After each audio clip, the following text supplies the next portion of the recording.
Hello everyone, आज का हमारा टॉपिक है कोलेस्ट्रॉल। जैसा कि आप सभी जानते हैं, आज के समय में कोलेस्ट्रॉल एक बहुत बड़ी समस्या बन चुका है हम सभी के लिए। कोलेस्ट्रॉल दो प्रकार का होता है, गुड कोलेस्ट्रॉल और बैड कोलेस्ट्रॉल। गुड कोलेस्ट्रॉल हमारे लिए अच्छा होता है और जो बैड कोलेस्ट्रॉल है वो हमारे लिए अच्छा नहीं होता है। तो आज इस वीडियो हम लोग कुछ आसान टिप्स के बारे में जानेंगे, जिसकी हेल्प से आप अपना बैड कोलेस्ट्रॉल आसानी से कम कर सकते हैं। कोलेस्ट्रॉल को कम करने के लिए कुछ आसान उपाय। हृदय स्वस्थ भोजन को अपनाएं। आपको ऐसे भोजन को अपनाना है जो हमारे हार्ट के लिए अच्छा होता है। अपने भोजन में ज़्यादा वसा और ट्रांस फैट वाले भोजन को शामिल नहीं करें, क्योंकि ये lower L D L cholesterol को बढ़ाता है। एल डी एल क्या होता है? ये होता है बैड कोलेस्ट्रॉल। कोलेस्ट्रॉल दो प्रकार का होता है। गुड कोलेस्ट्रॉल होता है, उसको बोलते हैं हम एच डी एल, और जो बैड कोलेस्ट्रॉल होता है उसको बोलते हैं हम एल डी एल। इसके बजाय फल, सब्जी, अनाज और दालों को अपने भोजन में शामिल करें और फाइबर से भरपूर भोजन का सेवन करें, जैसे आवाकाडो, अखरोट और बीज जैसे स्वस्थ वसा वाले स्रोतों को शामिल करें। क्या होता है कि हमें गुड कोलेस्ट्रॉल की तो हमारी बॉडी को आवश्यकता होती है। तो गुड कोलेस्ट्रॉल आप हरी सब्जियां, अनाज, दालों से ले सकते हैं। और फाइबर वगैरह, जो दाल वगैरह है, और जो आवाकाडो है वो कोलेस्ट्रॉल के लिए बहुत अच्छा फल है। अगर आवाकाडो फल का आप सेवन करेंगे तो उससे हमारा गुड कोलेस्ट्रॉल बढ़ता है। और जो अखरोट और बीज है, इन सब में स्वस्थ वसा पाई जाती है, जिससे हमारा गुड कोलेस्ट्रॉल बढ़ता है।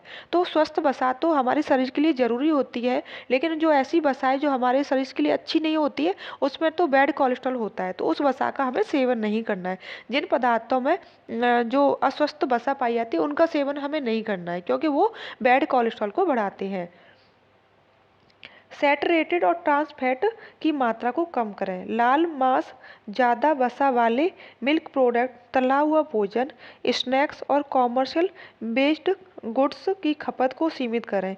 ये आमतौर पर ऐसी अस्वस्थ वसा का निर्माण करते हैं जो एल डी एल कोलेस्ट्रॉल को बढ़ा सकती है। कहने का तात्पर्य ये है कि मतलब जो लाल मांस है, ज़्यादा वसा वाले जो मिल्क प्रोडक्ट हैं, मिल्क प्रोडक्ट दो प्रकार के आते हैं। एक होते हैं कम वसा वाले, एक होते हैं ज़्यादा वसा वाले। तो हमें ज़्यादा वसा वाले प्रोडक्ट का यूज नहीं करना है, और बहुत ज़्यादा तला हुआ नहीं खाना है। कम तली हुई चीज़ें हम खा सकते हैं, लेकिन जो बहुत ज़्यादा डीप फ्राई चीज़ें होती हैं या डीप फ्राई जो भोजन होता है, उसको हमें नहीं खाना है।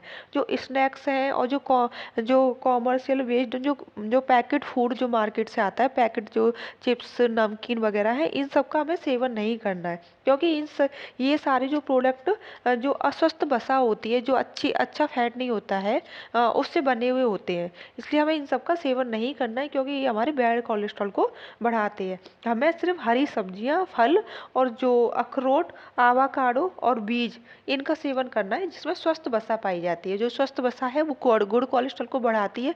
और गुड कोलेस्ट्रॉल का क्या कार्य होता है कि गुड कोलेस्ट्रॉल भी हमारी बॉडी में होना उसका बहुत ज़रूरी होता है, क्योंकि वो हमारे बैड कोलेस्ट्रॉल को कम करता है या उसको रिड्यूस करने का कार्य करता है। तो हमें ऐसा भोजन तो लेना होगा जिसमें गुड कोलेस्ट्रॉल है। तो उससे क्या होता है, गुड कोलेस्ट्रॉल हमारे जो ब्लड है उसकी भी सफाई करता है, ब्लड को साफ करता है, और उसमें से जो बैड कोलेस्ट्रॉल जो है उसको हटाने का कार्य करता है। जो आपको कुछ पिक्चर्स दिखाई दे रही होंगी, ये वाली जो पिक्चर है, ये जो पिक्चर है, ये आपके गुड कोलेस्ट्रॉल के लिए होती है। इन सब चीज़ों का सेवन करने से आपका गुड कोलेस्ट्रॉल बढ़ता है, और ये जो पिक्चर है, इससे आपका बैड कोलेस्ट्रॉल बढ़ता है। तो आपको गुड कोलेस्ट्रॉल वाले प्रोडक्ट का यूज करना है। ओमेगा 3 फैटी एसिड का सेवन बढ़ाएं। फैटी फिश जैसे सल्मन, मैकरल और सार्डिन को अपने भोजन में शामिल करें, जिनमें ओमेगा 3 भरपूर मात्रा में पाया जाता है। ओमेगा 3 क्या होता है? इसमें गुड कोलेस्ट्रॉल पाया जाता है, जो हमारी बॉडी के लिए ज़रूरी होता है। तो जो जो फिश है, जो सल्मन, मैकरल और सार्डिन जो फिश है, इसमें ओमेगा 3 पाया जाता है, इसलिए हमें इन फिशेस का सेवन करना चाहिए। नियमित रूप से व्यायाम करें। दिन में कम से कम 20 मिनट तेज दौड़ना, जॉगिंग, स्विमिंग और साइकिलिंग जैसे एरोबिक व्यायामों को अपनी दिनचर्या में शामिल करें।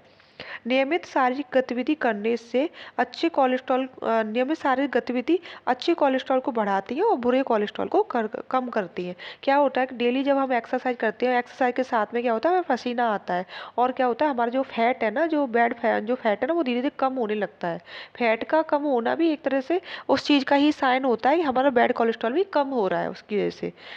शरीर का जो वजन है उस वो ऊंचाई के अकॉर्डिंग होना चाहिए। जो आपकी हाइट है उसके अकॉर्डिंग ही आपका वेट होना चाहिए। ये नहीं कि आपकी हाइट कम है और आपका वेट बहुत ज़्यादा है, इतना ऐसे नहीं होना चाहिए। पेट की जो बॉडी वेट को कंट्रोल में रखें। आपका वजन आपकी हाइट के अनुसार होना चाहिए। पेट की चर्बी को कम करने के लिए और कोलेस्ट्रॉल स्तर में सुधार करने के लिए थोड़ी थोड़ी मात्रा में वजन घटाने का प्रयास करें। क्या होता है, कभी कभी लोग कोलेस्ट्रॉल के डर की वजह से एकदम से एक्सरसाइज करने लग जाते हैं और वजन को रिड्यूस करने की कोशिश करते हैं। वो हमारे लिए हार्मफुल हो सकता है कि एकदम से वजन कम करना, खाना पीना छोड़ देना, बहुत ज़्यादा एक्सरसाइज करना, तो वो हमारे लिए ठीक नहीं रहता है। इसलिए हमें थोड़ी मात्रा में थोड़ी थोड़ी मात्रा में वजन को कम करने का प्रयास करना चाहिए, ना कि एकदम से मतलब होता है ना कि वजन को कम करना है, वो सब हमें नहीं करना चाहिए। शराब की मात्रा पर प्रतिबंध लगाएं। अधिक मात्रा में शराब का सेवन करने से भी कोलेस्ट्रॉल का जो स्तर है वो बढ़ता है। यदि आप पीना चाहते हैं तो सीमित मात्रा में पिएं, अर्थात पुरुष दिन में एक बार सेवन करें। कहने का मतलब यही है कि जैसे कुछ लोगों को ड्रिंक करने की आदत होती है तो वो एकदम से तो ड्रिंक नहीं छोड़ सकते, क्योंकि उनकी बॉडी में अजीब से रिएक्शन होने लगते हैं। तो इसके लिए क्या है कि वो थोड़ी सीमित मात्रा में धीरे धीरे करके थोड़ा थोड़ा कम करके पी सकते हैं। जिससे क्या हुआ, उनका कोलेस्ट्रॉल का जो लेवल है वो भी कंट्रोल में रहेगा और उनकी जो आदत है वो भी धीरे धीरे कम होती जाएगी। एकदम से किसी भी चीज़ को आप छोड़ नहीं सकते।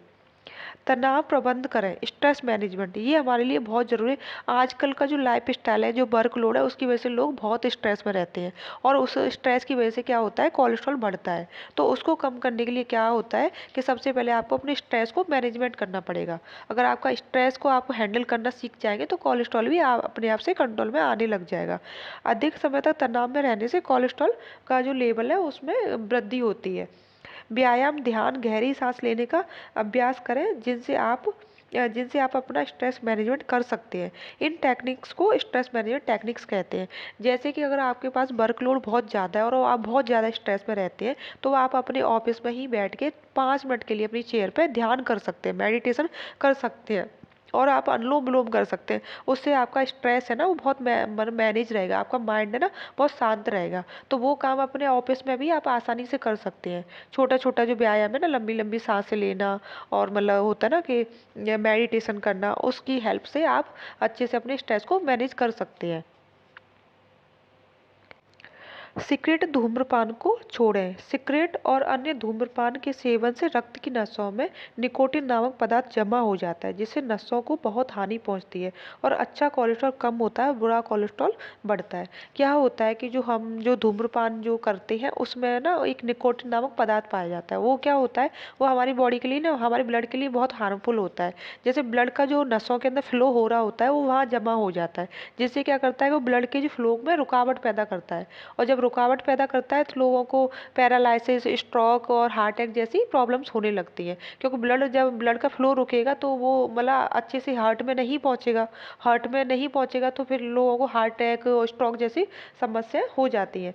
इसलिए ये धूम्रपान और अन्य जो सिगरेट वगैरह उस सब का सेवन कम करें, जिससे क्या होता है कि हमारी नसों को कोई हानि ना पहुंचे।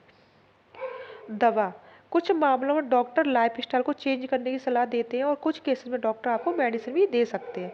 जैसे कहने का तात्पर्य यह है कि क्या होता है कि कुछ लोगों को कम कोलेस्ट्रॉल बढ़ा होता है, मतलब उनको बहुत ज़्यादा कोलेस्ट्रॉल की प्रॉब्लम नहीं है, तो उनके लिए डॉक्टर उनको बोलते हैं कि आप थोड़ा डेली व्यायाम करिए, एक्सरसाइज वगैरह करिए, मेडिटेशन करिए और मतलब होता है ना कभी लाइफस्टाइल में चेंज कर लिए, खान पीन में थोड़ा चेंज कर लिए, ऑयली चीज़ें नहीं खानी है, जिससे आप कोलेस्ट्रॉल को कंट्रोल कर सकते हैं। लेकिन क्या होता है कुछ केसेस में बहुत ज़्यादा कोलेस्ट्रॉल बढ़ा हुआ होता है, तो उनका क्या होता है, जो ये लाइफ स्टाइल वाले जो चेंजेस हैं इनसे उनका काम नहीं चलता, तो इसके लिए डॉक्टर उनको कुछ मेडिसिन भी प्रोवाइड करते हैं, जिसकी हेल्प से उनके कोलेस्ट्रॉल को कंट्रोल में किया जाता है। जो स्टैटिन्स जो मेडिसिन है उसको कोलेस्ट्रॉल को कम करने के लिए दी जाती है। किसी भी प्रकार का इम्पोर्टेंट चेंज करने से पहले अपने डॉक्टर से सलाह लें। जैसे फूड, मेडिसिन, एक्सरसाइज को शुरू करने से पहले अपने डॉक्टर को ज़रूर बताएं और उसकी एडवाइस के अकॉर्डिंग ही आप सारी चेंजिंग करें, ना कि अपने दिमाग से या कहीं कुछ भी सुनने के बाद अपने आप से करने लग जाएं, क्योंकि वो कभी आपके लिए हानिकारक भी हो सकता है। Thank you so much watching this video. अगर आपको वीडियो पसंद आता है तो वीडियो को लाइक करें और चैनल को सब्सक्राइब करें।